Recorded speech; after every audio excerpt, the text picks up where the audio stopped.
नमस्कार मित्रांनो, मी सध्या धुळे सोलापूर हायवे यातील पारगाव टोल नाक्यावरती आहे आणि या टोल वरती किंवा याच्या मागच्या बीडचं असेल, गेवराईचे असेल, या सगळ्या टोल वरती माझ्याकडून पूर्ण पैसे या टोल वरती घेतलेले आहेत.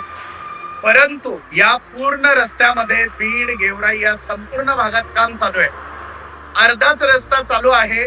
प्रत्येक ठिकाणी ट्रॅफिक जाम होते, आपल्याला गाडी चालवताना त्रास होतोय. मग प्रश्न हा पडतो की आपले सार्वजनिक बांधकाम मंत्री असतील किंवा आपले केंद्रीय बांधकाम मंत्री असतील, आपल्याकडून दाबून टोल घेतला जातो, परंतु आपल्याला सर्व्हिस देतायत का? तर मुळीच नाही. आणि जर रस्त्याचं काम चालू असेल तर हा टोल पूर्ण घेण्याचा अधिकार यांना आहे का?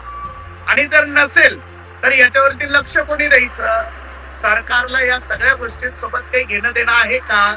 का सरकारने या बिल्डर लॉबीकडून फक्त वसुली करायची आणि त्यांना नंदा नाच या महाराष्ट्रामध्ये करू द्यायचा आणि किती टोल घेऊ द्यायचा आणि आपल्या नरड्यावरती पाय द्यायचा, हे सरकारने ठरवलेलं आहे का? हा प्रश्न आपल्याला पडतो. जर तुम्ही सुद्धा या टोल वरून जाताना पूर्ण टोल भरत असाल तर हा व्हिडिओ आपल्या सार्वजनिक बांधकाम मंत्र्यांपर्यंत पोहोचवण्याची जबाबदारी तुमची आहे. जर रस्त्यावरती काम चालू असेल तर तुमच्या बापाचा पैसा आहे का जो तुम्ही आमच्याकडून टोलच्या माध्यमातून वसूल करताय?